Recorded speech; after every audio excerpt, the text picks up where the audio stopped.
There's a Freudian slip for you.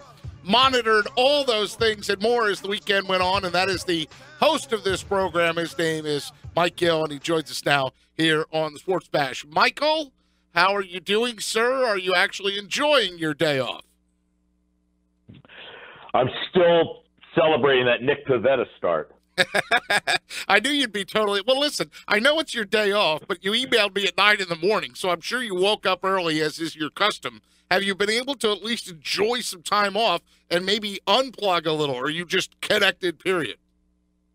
Well, here's the thing. Yesterday, my car battery died, and this morning I got a new battery, got it changed, but the battery is it's still not working. So I have been stranded in my house virtually the entire day until the guy who looks at my car is able to get back over here. So, no, I've done Zippo today. Well, that's very frustrating for you, I'm sure. Well, at least if you're a captive audience and you've been connected to all your devices, and I know how many chargers and devices you have in your place, then at least you're following all the developments that have taken place every single second of the weekend here, including 4:07 on Saturday. So break it down for me. J.J. Redick sends that tweet out at 4:07 on Saturday. Trust the process. What was it, like 4:09 when you saw it and said, okay, we're getting J.J. Redick? Like, how long did it take you to figure out that J.J. Redick had signed something or was agreeing to something?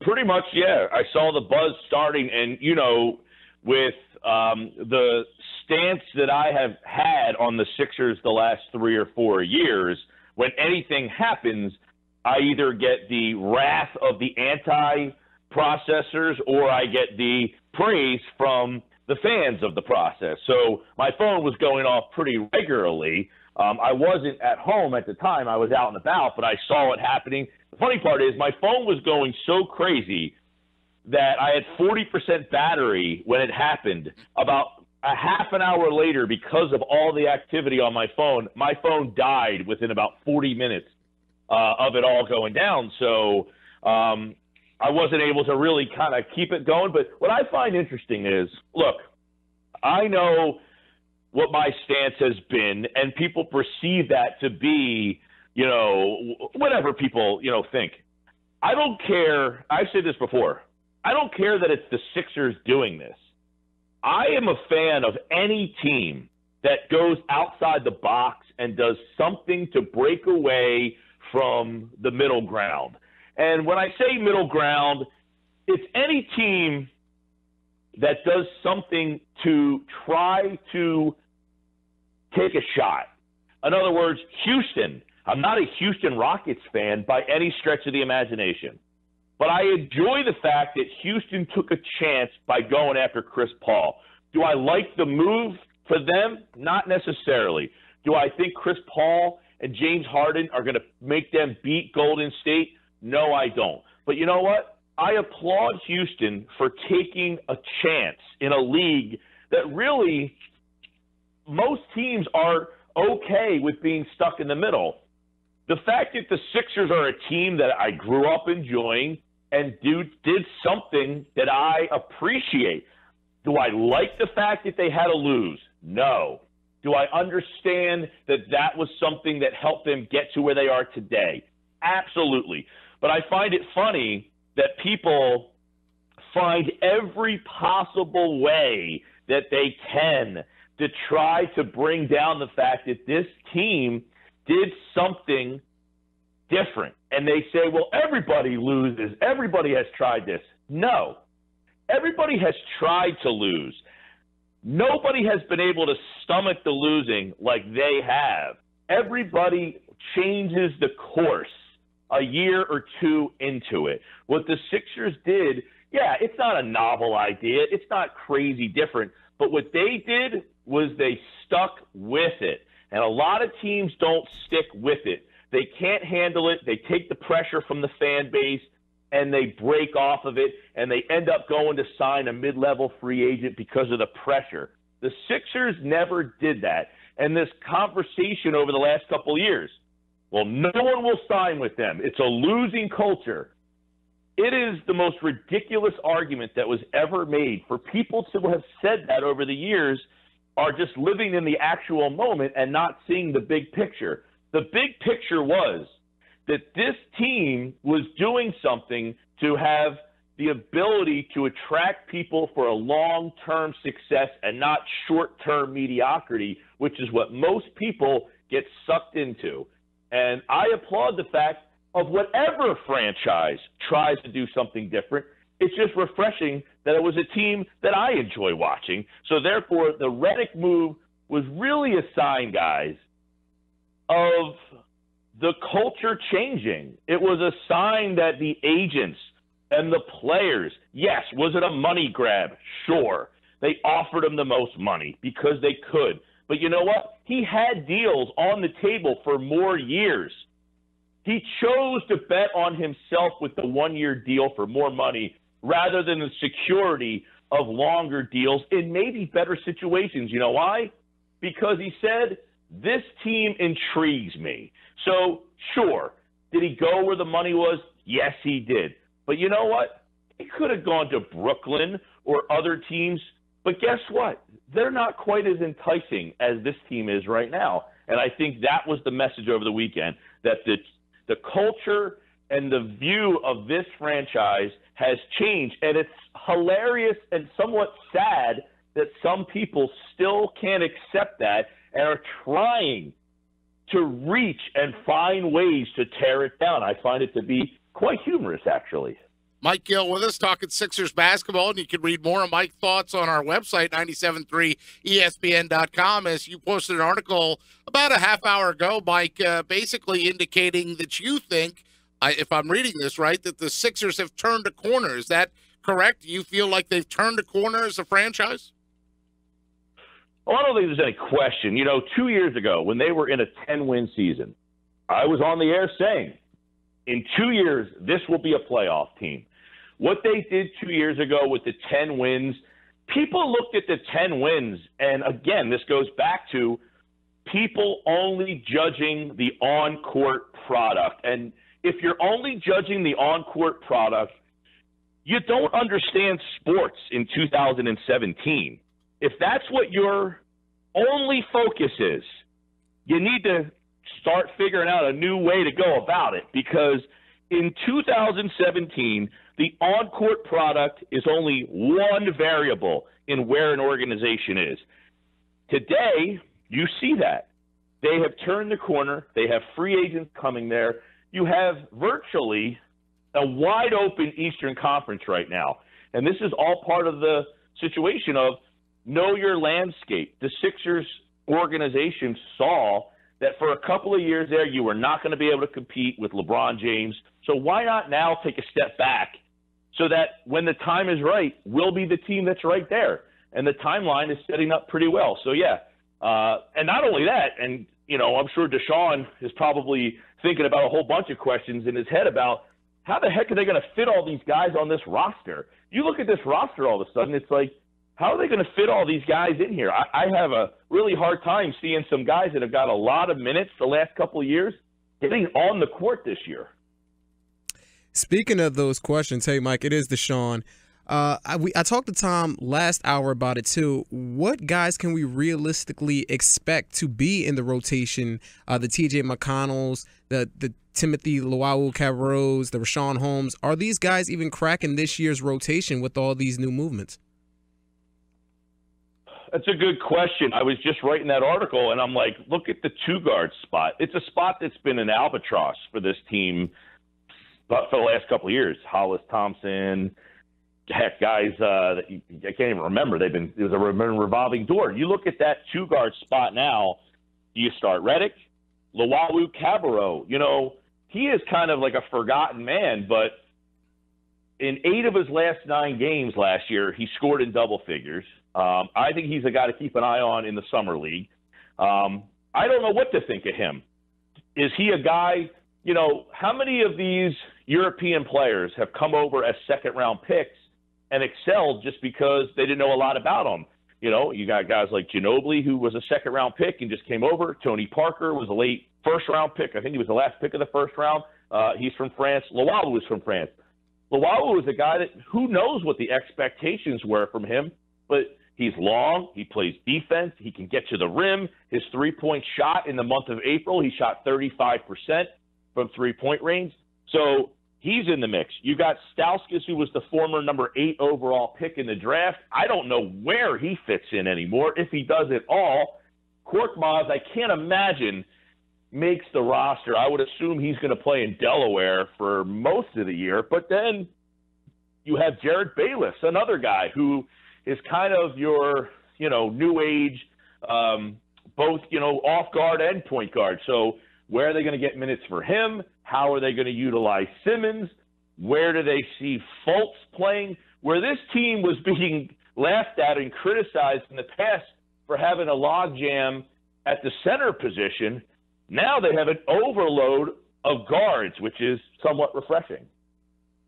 So, Mike, again, best case scenario, realistic scenario for this team next season, because, again, Paul George is gone, Jimmy Butler's gone, those guys are West. You look at the Eastern Conference, and obviously you have Cleveland at the top.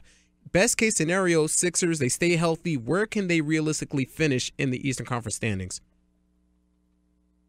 Well, Dashawn, last week I said for me the ceiling would be a 3 seed. I think that's about as high as you can anticipate them getting. No, that's not me saying they will be the 3 seed. That's the ceiling for me. I still think Boston is better than they are. I think Cleveland is better than they are. But every other spot, I think, is open. Washington, I have not been a big Washington fan. I don't see how they improve this offseason. I don't know that they might take a step back if they lose Otto Porter. Who knows? So that situation is fluid. Toronto, bringing back Ibaka and Lowry, I mean, they just kind of tapped out and said, look, we can't get any better. We're not committed to tearing it down because we have DeMar DeRozan here, so we can't break it all the way back down. So we'll bring back the same crew, and hopefully that we can get 50 wins and maybe get to a conference finals. So they would be a team. But other than that, I think you have Milwaukee, you've got Washington, Toronto. Those 3 teams. And then after that, I think it's wide open. So I think the ceiling could be 3. And I said this 2 years ago. If they don't make the playoffs this year, something is not right. Something went wrong. So many people, Dashawn, were hung up on Joel Embiid being injured and Ben Simmons being hurt last year. Yes, that stunted the amount of time that it took for this thing to pop. But if those guys are healthy, there's no question that they are talented enough to make the playoffs in the Eastern Conference. And I don't think that's asking a lot. And guess what? It's not a message that they need to make the playoffs. I think most Sixers fans are smart enough to understand that they should make the playoffs. This isn't like an ultimatum. I think people understand that this is the timeline for them, that they should be making the playoffs right now.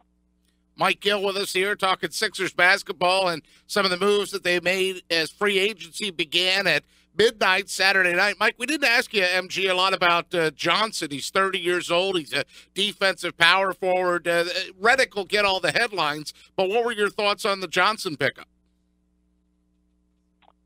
Really smart move. I like the fact that they went out and look, the 1-year deals for both these guys are really the story here.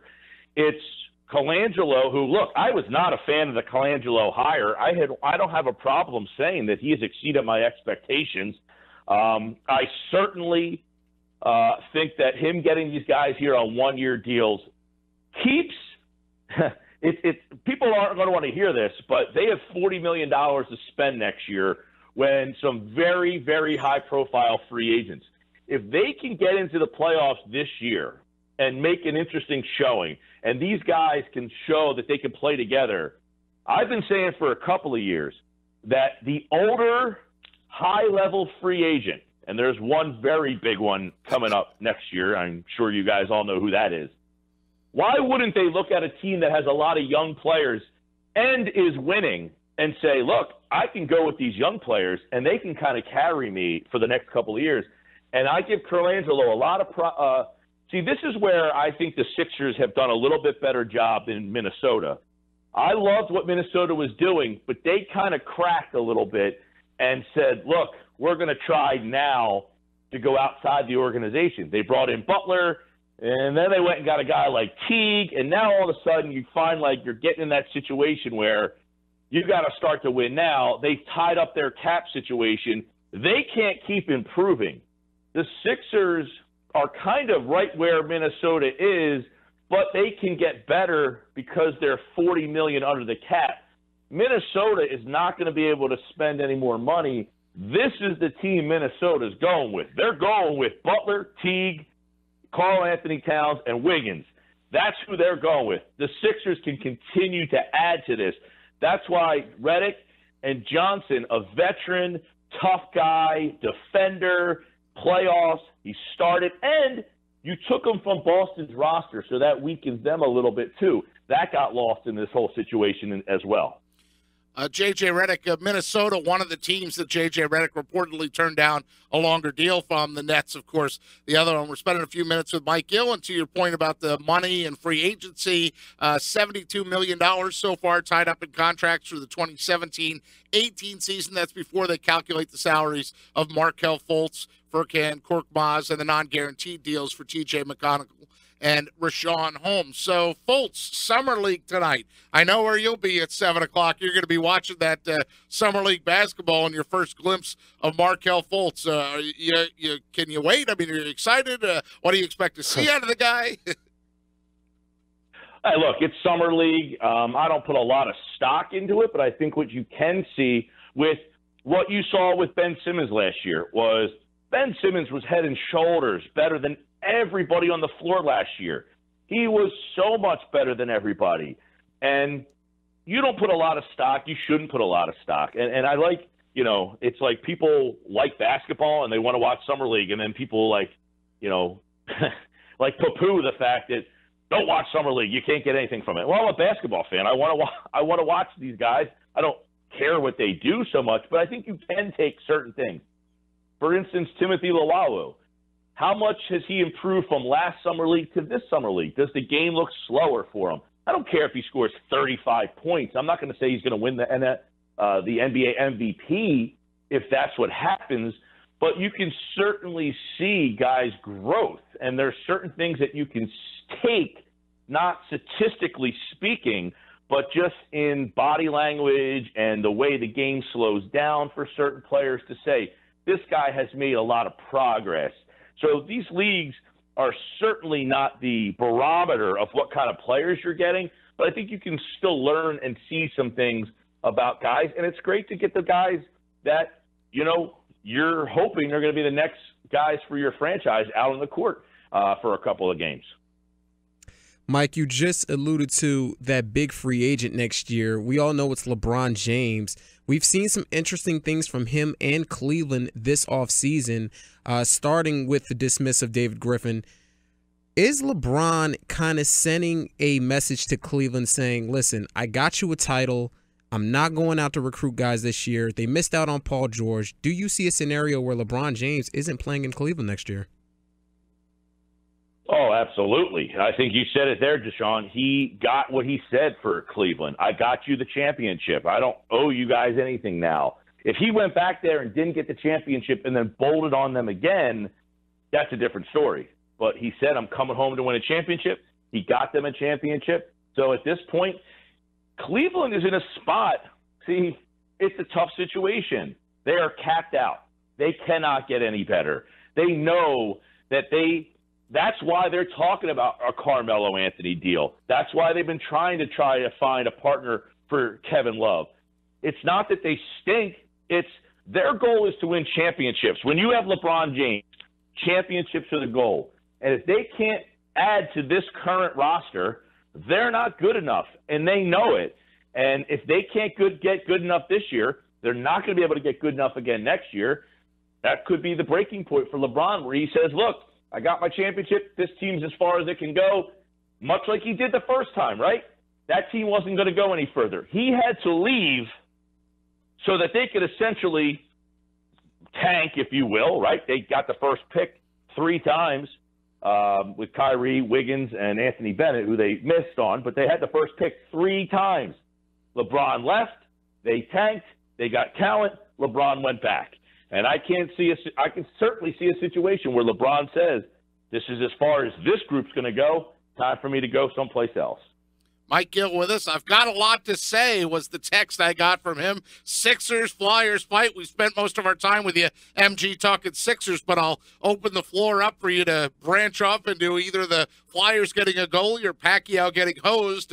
Well, don't worry, we won't bring up Nick Pivetta, but either of those two topics that you'd like to go into.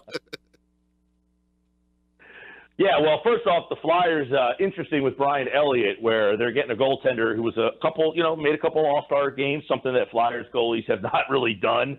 But he's understanding that he's in a tandem. Hextall seems pretty adamant that he was not interested in a Solars-Neuvert tandem. But I think, as Dave Isaac wrote at our website, 973ESPN.com, the Flyers being quiet during free agency is kind of a sign that Hextall thinks his plan is working, that he is in this mode where he feels that he has the talent coming up and didn't need to go out and spend for it other than the goaltending position. But we know that their goaltenders are young and quite not ready to come up and play in the league. So he went out and got a veteran for 2 years. So smart, savvy deal in that instance. And then you look at what's next for the Flyers, they're in a spot now where I'm very interested to see if Hextall brings up a lot of these young players for this season, or if he continues to try to sit those defensemen, Pete, down there in the minors, the guys that we've heard so much about like the last 3 seasons, or is he finally going to bring those guys up in hopes that, that he gets something in front of those two goaltenders so that the younger goaltenders have an experienced defense in front of them instead of throwing them all out there at the same time. I think that's an interesting storyline. As for the fight, I mean, look, I'm a boxing fan. I don't sit here and claim to know every boxer in the world. I've liked boxing for a long time. I'm not one of these guys that say boxing is dying or it's a dying sport, but it certainly is one of those situations where there's a reason why it's not a huge mainstream attraction anymore other than these events. When they put on a certain event, people are intrigued. It's not a day in and day out sport like the others. That decision the other night, was it the most egregious thing I ever saw? Not necessarily, but at the end of the day, the guy didn't win the fight. I mean, we can all agree on that, right? Horn did not win the fight. And when you have to defend your sport constantly, it's almost like with the Sixers argument. You have the boxing guys who are constantly saying, our sport's not dying, blah, blah, blah, blah, blah. Well, when you're constantly having to defend it like that, it means you feel on the defensive that there is an issue. And I certainly think in that fight you had casual – what does boxing try to do when they put on events like this? They try to bring in casual fans because the hardcore base is what it is.